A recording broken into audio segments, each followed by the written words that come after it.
কবুতর ছেড়ে দিয়েছি, সকাল হয়েছে। এখন এখান থেকে এক জোড়া কবুতর কিন্তু আজকে চলে যাবে। এই যে মুখী জোড়াটা দেখতে পাচ্ছেন, চলে যাবে। এটার একটা কারণ আছে, আমি বলবো ফুল কারণটা। তার আগে আপনারা দেখেন আমাদের এখানে বাচ্চা বের করছে কবুতর, সরি পাখিরা বাচ্চা বের করছে। ওই দেখেন, এই চলে গেছে রে। এই যে 5 যেটা আছে এটার ভিতরে বাচ্চা বের করছে। আমি কালকে কিচিরমিচির আওয়াজ শুনলাম ভাই, আমি শুনে অবাক হয়ে গেলাম। আমি কিরি বেটা, এরা এখানে ঢুকছে কখন, ডিম দিচ্ছে কখন, বাচ্চা বের করছে কখন, আজব বিষয় হয়ে গেল এটা। আমি টোটালি সারপ্রাইজ হয়ে গেলাম এটা জিনিসটা দেখে। আমি আসলে কবুতরকে খাবার দিতে আসছি কালকে বিকাল টাইমে, দেখতেছি ওখানে আওয়াজ হচ্ছে, পাখিরা বাচ্চা বের করছে। যাই হোক, এত জ্বর তুফানের ভিতরেও কিন্তু তাদের কিছু হয় না ডিমগুলা, মাশাআল্লাহ। ওকে, কবুতরগুলা বাহিরে বের হয়ে গেছে, খাবারটা দিয়ে দিই। আর এগুলা দিয়ে দিচ্ছি কারণটা হচ্ছে একজন ভাইয়ের কবুতর চুরি হয়ে গেছে, একদম সব কবুতর চুরি হয়ে গেছে। ওনার থেকে নেওয়া হয়েছিল এই মক্কি জোড়াটা। এখন উনি বলতেছে যে ওনাকে দিয়ে দেওয়ার জন্য, দিয়ে দিলে ওনার জন্য ভালো হয়। মনে করেন এটা তো ওনার কবুতর, ওনার পোষ মানাতে হচ্ছে না, জাস্ট ছেড়ে দিলে হয়ে গেল, ঠিক আছে না? তো আমার থেকে আসলে অনেকে চেয়েছেন এই জোড়াটা দূর দূরান্তে, সে কারণে আমি ব্যস্ততার কারণে আমি দূর দূরান্তে আর এটা দিই নাই। কারণ এক জোড়া কবুতর এটা দূর দূরান্তে দেওয়াটা আমার পছন্দ হয় নাই। 300 টাকা বাস ভাড়া নিয়ে নিবে, সো এগুলো ভালো লাগে নাই, যার কারণে আমি দিই নাই। তাছাড়া আমি অনেককে বলছি আমি কবুতর বিক্রি করতেছি না, কবুতর বিক্রি করার মতো নাই। এখন যে দিয়ে দিচ্ছি এটা আপনারা মাইন্ড করবেন, সে কারণে আমি আপনাদেরকে বলে দিচ্ছি, ওনাকে দিচ্ছি, জাস্ট ওইটাই কারণ। এই যে দেখতে পাচ্ছেন, মাশাআল্লাহ সুন্দর। কি রোদ পড়তেছে, ডেঞ্জারাস রোদ। ওকে গাইস, কে ফেলো এই বেটা, সুন্দর না? আজকে লাস্টবারের মতো কে ফেলো, তাড়াতাড়ি খাবার, আমাদের খাবার লাস্টবারের মতো খাওয়াই ফেলতেছি তাদের। কিরে তুমি উঠতে পারতেছ না, কি সমস্যা? ঠিক তো আছে, সমস্যা কি? ওকে, সুন্দর। আমাদের এখান থেকে এমনিতে আমি কিছু জোড়া দেখি একটু কমে ফেলতে হবে, কারণ কবুতর তো ছেড়ে দিব বলছি আমি, সো ছেড়ে দিব। এখন কক্সবাজার থেকে এসে ছেড়ে দিব বলছি, এখন কক্সবাজার থেকে আসার পরে কবুতরগুলো অসুস্থ হয়ে গেছিল, তারপর বলছি সুস্থ করি তারপর ছেড়ে দিব। তারপর সুস্থ হতে হতে সময় লাগছে, জ্বর তুফান শুরু হয়ে গেছে। জ্বর তুফান হয়ে 5-6 দিন যাবৎ কারেন্ট ছিল না, অবস্থা খারাপ। সেগুলোর ভিডিও তো দিয়েছি আপনাদেরকে, আপনারা দেখেছেন। এবং এরপরে এখন খাঁচা আনতে হবে, তারপর কবুতর কয়েক জোড়া কমাই ফেলতে হবে, তারপর সুন্দর করে আমি দিয়ে দিব। আর এই আর কি, দেখা যাক কি হয় না হয়। এখন আরও কিছু আপডেট আপনাদেরকে বলা বাকি আছে, ওগুলো বলবো, ওগুলো নেক্সট ভিডিওতে বলে। আজকে জাস্ট ওইটাই বলি, কবুতর ভাই চুরি হয়ে গেছে, চিন্তা করে দেখেন। এখন আমার তো রেক্স লাগছে আমার গোলা হবে কিনা। আমার গোলা এমনিতে তালা করা থাকে, তারপর সুন্দর ব্যবস্থা আছে, চুরি হওয়ার কোনো চান্স নাই।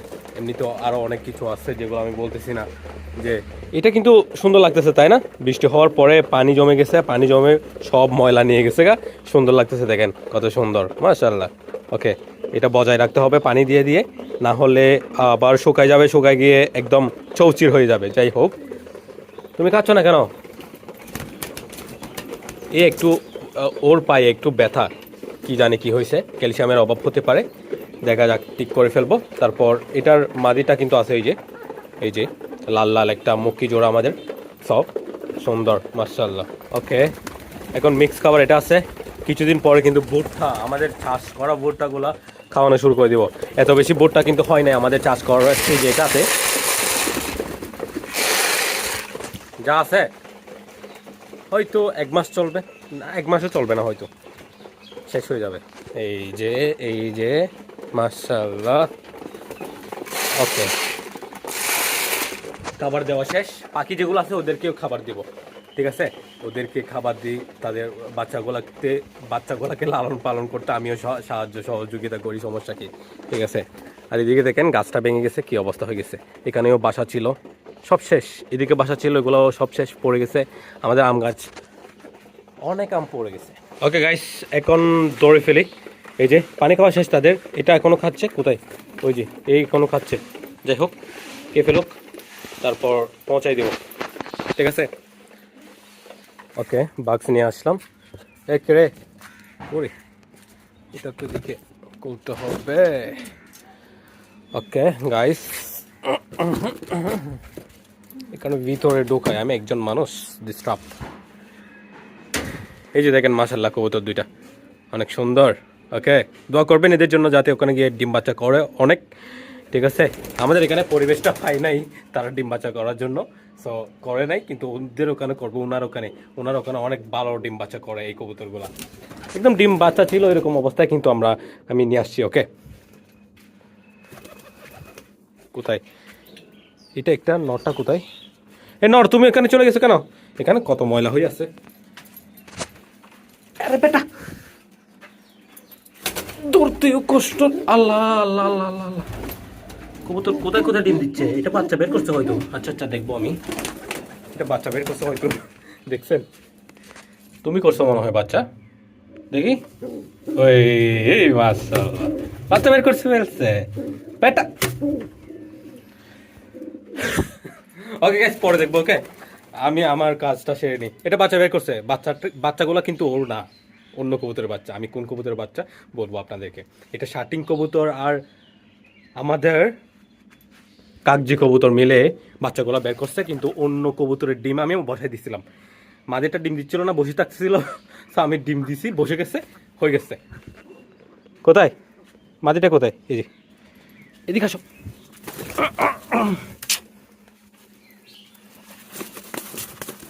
ওকে গাইস, হয়ে গেছে প্যাকিং, এখন দিয়ে আসি। ওকে, দিয়ে আসলাম কবুতর। বাইরের দৃশ্যটা একটু করে দেখেন, কত সুন্দর। রোদ পড়তেছে তো সুন্দর লাগতেছে, কিন্তু গরম অনেক, ডিস্টার্ব। এখানে গাছগুলো মরা ছিল, এখন বৃষ্টি হয়েছে, আবার জীবিত হয়েছে। গরুগুলা ঘাস খেতে পাচ্ছে, দেখতে পাচ্ছেন। তারপর এখানে পানি জমছে, সবগুলা এখন শুকায় যাচ্ছে আবার, এত তাড়াতাড়ি আর্লি। তারপর হচ্ছে এখানে মাছ ছিল ভাই, বড় একটা মাছ আসছে, আমি দেখছি এখান থেকে। এখানে দেখছিলাম আমি, এখন কি জানি আছে কিনা, ওখানে ডোবাই থাকতে পারে। দেখা যাক, পানি একদম চলে গেলে তখন বোঝা যাবে। ওরে ভাই, মাশাআল্লাহ, ওটা নষ্ট। আচ্ছা, লাইভ এখন পড়লো আমার সামনে আমটা। তো জিনিসটা এদিকে নষ্ট হয়ে গেছে, না হলে এমনিতেই আমাদের গাছের আম এগুলা জোরে পড়তেছে, পেকে গেছে। সো গাইস, আজকের ভিডিও এতটুকুতে শেষ করে দিচ্ছি। দেখা হচ্ছে নেক্সট ভিডিওতে। আসসালামু আলাইকুম।